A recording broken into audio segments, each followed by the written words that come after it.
On March 11, 2020, the World Health Organization made an announcement. In the past 2 weeks, the number of cases of COVID-19 outside China has increased 13-fold. COVID-19 can be characterized as a pandemic. The coronavirus, or COVID-19 disease, had already overwhelmed China, South Korea, Iran, and Italy. And this was a warning to other countries where it was now spreading quickly. In the days and weeks ahead, we expect to see the number of cases, the number of deaths, and the number of affected countries climb even higher. The spread of COVID-19 was no longer something that could be stopped. But we can still slow it down. We just have to act right now.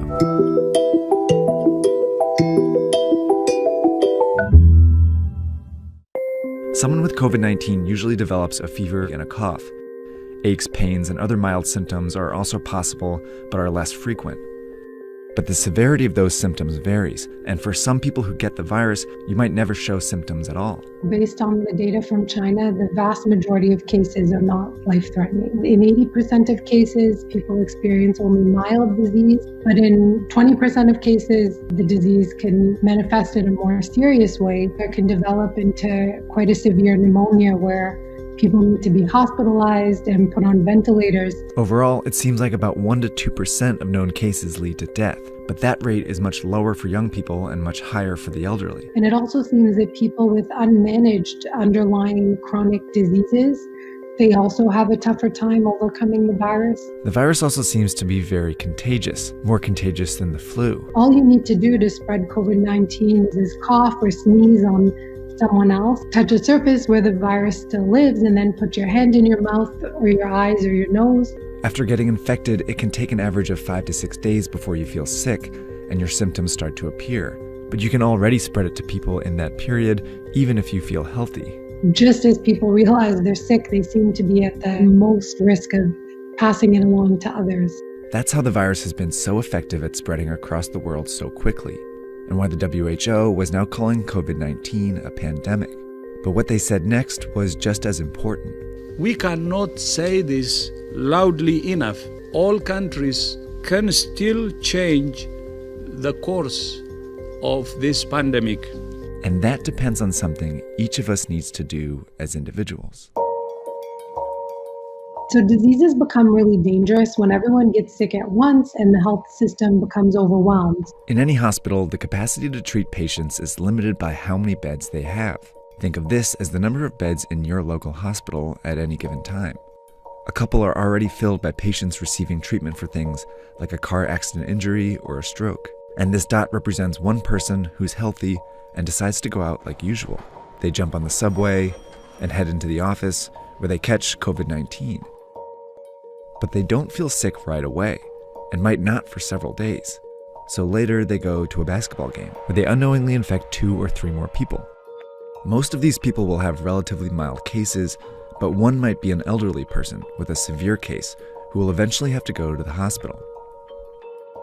But these 3, who are all infected but don't feel sick, go out again, on the subway, into the office, and then out after work, infecting several more people. 20% of whom will need to go to the hospital. Over a short period of time, this process multiplies the number of people going to the hospital each day. Before long, the hospital is full and a crisis begins. People with severe cases of COVID-19 can't get treatment, and some who could be saved die.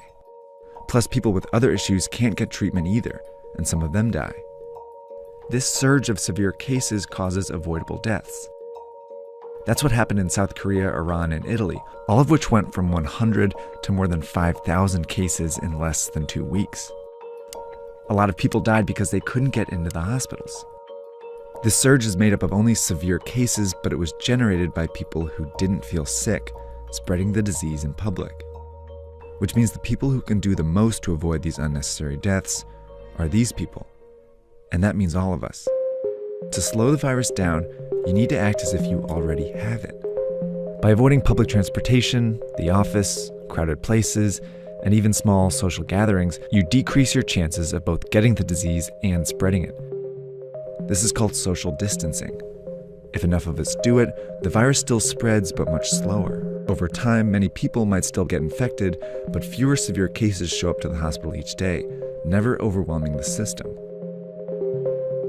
This trendline gets flatter. These people can all get treatment, and fewer people die because of it. These are the two ways the COVID-19 pandemic can play out. But this one only happens if everyone does their part. And it's why experts and officials are urging people to flatten the curve by social distancing and staying home as much as possible.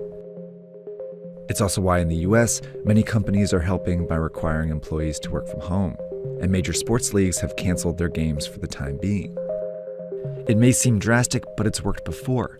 In 1918, the cities of Philadelphia and St. Louis were both hit by a flu pandemic, but they responded in different ways. In Philadelphia, health officials allowed a huge parade to go ahead, while in St. Louis, officials prepared. They closed schools, theaters, and bars. Philadelphia's hospitals were overwhelmed, and many more died as a result. But St. Louis was able to avoid those excessive deaths. 100 years later, these are the two scenarios we face.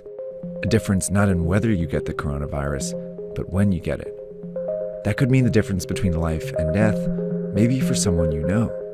But we have to act now.